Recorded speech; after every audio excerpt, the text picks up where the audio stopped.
Apakah ada dalam tanaman itu bunga muncul dari akar, buah itu muncul dari akar?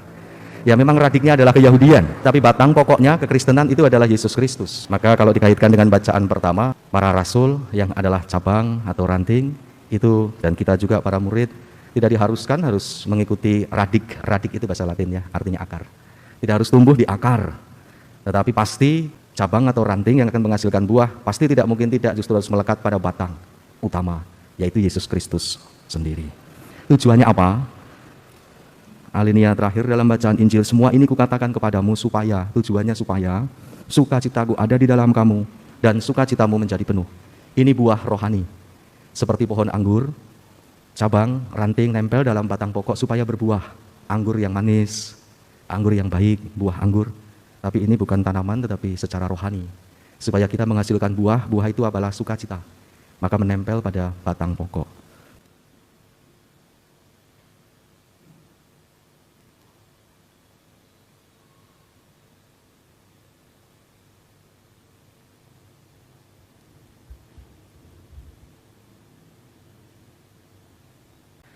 Mari kita memuji Allah, pahlawan yang gagah perkasa. Ia menyelamatkan kita dengan kekuatannya yang jaya. Haleluya. Dalam nama Bapa dan Putera dan Roh Kudus. Amin. Tuhan sertamu. Saudari-saudara, selamat pagi. Pengantar, gereja yang masih muda dihadapkan pada persoalan berat. Apakah agama baru ini mau berpegang teguh pada adat istiadat Yahudi? Ataukah mau menjadi universal, di mana semua orang dapat masuk? Bagaimana para rasul memecahkan persoalan itu akan kita dengar hari ini dalam bacaan pertama. Mereka yang bertobat dari dunia kafir tidak dibebani yang tidak perlu. Barang siapa mau mengikuti Yesus harus melaksanakan tuntutan Tuhan, hidup dalam cinta kasih dan membawa kabar gembira kemana saja. Mari kita awali Ekaristi ini dengan menyadari, mengakui dan menyesali kelemahan kemanusiawian keberdosaan kita seraya mohon belas kasih kerahiman Allah. Saudari-saudara terkasih, bacaan pertama bicara tentang Konsili Yerusalem. Konsili ini merupakan konsili pertama terjadi tahun 49 garis miring atau antara 49 sampai dengan tahun 50 Masehi. Konsili Yerusalem ini menjadi tonggak sejarah penting bagi perkembangan gereja, karena selain apa yang dibicarakan dan hasil pembicaraan, konsili ini dihadiri oleh saksi-saksi mata, yaitu para rasul yang masih hidup. Tadi dikatakan Petrus, lalu Barnabas juga berbicara setelah mendengar Paulus. Jadi ada Paulus, ada Petrus, ada Barnabas, masih ada saksi-saksi mata atau para rasul. Apa yang melatar belakangi atau yang dibicarakan? Ada persoalan, jadi kekristenan atau murid Yesus itu mengalami perkembangan bukan hanya di dalam dunia Keyahudian, tetapi meluas keluar, yaitu dalam budaya atau dunia Helenisme, Helenis Yunani. Jadi bukan hanya dunia Keyahudian. Persoalannya muncul ketika ada tuntutan dari orang-orang yang sudah menjadi Kristen dari orang Yahudi soal satu sunat. Dan yang kedua harus mengikuti hukum Taurat. Karena Keyahudian atau kekristenan berasal dari Keyahudian. Hukum Taurat ini menjadi akar, dan Yesus juga orang Yahudi yang mewartakan kabar gembira yang diikuti oleh para murid yang akhirnya disebut Kristen itu dia orang Yahudi dan berbudaya Yahudi. Maka orang-orang Kristen dari kalangan Yahudi menuntut supaya mereka yang di luar dari Keyahudian juga harus mengikuti pada akar radiknya. Satu, soal sunat, yang kedua mengikuti hukum Taurat. Lalu kemudian mereka berkumpul.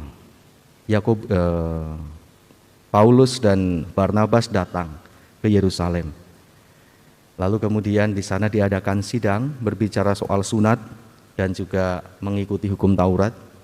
Petrus mendapat ilham Roh Kudus, lalu ia menyampaikan seperti yang tadi dikatakan dan kita dengar dalam bacaan pertama tadi. Allah tidak membeda-bedakan orang. Mengapa kita mengasihi atau memasang kuk pada tengkuk yang tidak bisa kita tanggung sendiri dan sebagainya. Lalu hasil sidang adalah orang-orang non-Yahudi tidak diwajibkan, tidak diharuskan satu untuk sunat. Yang kita dengar tadi juga tidak boleh makanan hewan yang dicekik, makan darah, lalu percabulan, lalu apa tadi? Ya tidak diwajibkan untuk bersunat. Lalu selesai dari sidang itu, Paulus dengan Barnabas pulang dan diharapkan mewartakan hasil sidang Yerusalem itu. Apa yang penting, kekristenan dari peristiwa sidang di Yerusalem ini tampak bahwa secara bertahap keyahudian tidak selalu menjadi hal yang harus diwajibkan. Karena kalau dikaitkan dengan bacaan Injil ini hari ini kan dari Yohanes bab 15 ayat 9 sampai 11. Ini meneruskan Yohanes bab 9 ayat 1 sampai 8 kemarin. Sekarang bukan ayat 8 lagi, babnya sama ayat bab 15, ayatnya dilanjutkan 9 sampai 11. Sebelumnya di perikopa yang di atas 1 sampai 8 ayat ya, bukan bab, ayat bab 15 ayat 1 sampai 8 bicara pokok anggur. Relasi antara Yesus dengan para murid sebagaimana antara relasi Yesus dengan Bapanya. Tinggallah di dalam aku dan aku di dalam kamu sama seperti Bapa, aku tinggal di dalam Bapa dan sebagainya itu. Relasi antara pokok anggur dengan cabang atau ranting. Radik akarnya memang keyahudian, tapi cabang batang utama itu adalah Yesus. Maka kalau dipikir-pikir rasional, memang kekristenan tidak harus tumbuh di dalam akarnya. Saya rasa tidak ada, mungkin 1-2, ada atau tidak saya nggak ngerti yang suka tanaman. Dari akar itu muncul cabang atau ranting. Umumnya ya dari akar tumbuh batang pohon dulu, lalu baru dari batang pohon barulah muncul cabang atau ranting-ranting, baru bakal buah atau bunga dan sebagainya. Apakah ada dalam tanaman itu bunga muncul dari akar, buah itu muncul dari akar? Ya memang radiknya adalah keyahudian, tetapi batang pokoknya kekristenan itu adalah Yesus Kristus. Maka kalau dikaitkan dengan bacaan pertama, para rasul yang adalah cabang atau ranting itu, dan kita juga para murid tidak diharuskan harus mengikuti radik. Radik itu bahasa Latin ya, artinya akar. Tidak harus tumbuh di akar, tetapi pasti cabang atau ranting yang akan menghasilkan buah pasti tidak mungkin tidak, justru harus melekat pada batang utama, yaitu Yesus Kristus sendiri. Tujuannya apa? Alinea terakhir dalam bacaan Injil, semua ini kukatakan kepadamu supaya, tujuannya supaya sukacitaku ada di dalam kamu dan sukacitamu menjadi penuh.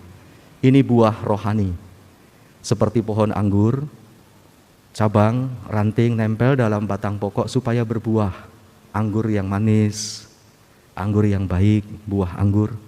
Tapi ini bukan tanaman tetapi secara rohani. Supaya kita menghasilkan buah, buah itu adalah sukacita, maka menempel pada batang pokok. Mudah-mudahan demikian. Kemuliaan kepada Bapa dan Putra dan Roh Kudus.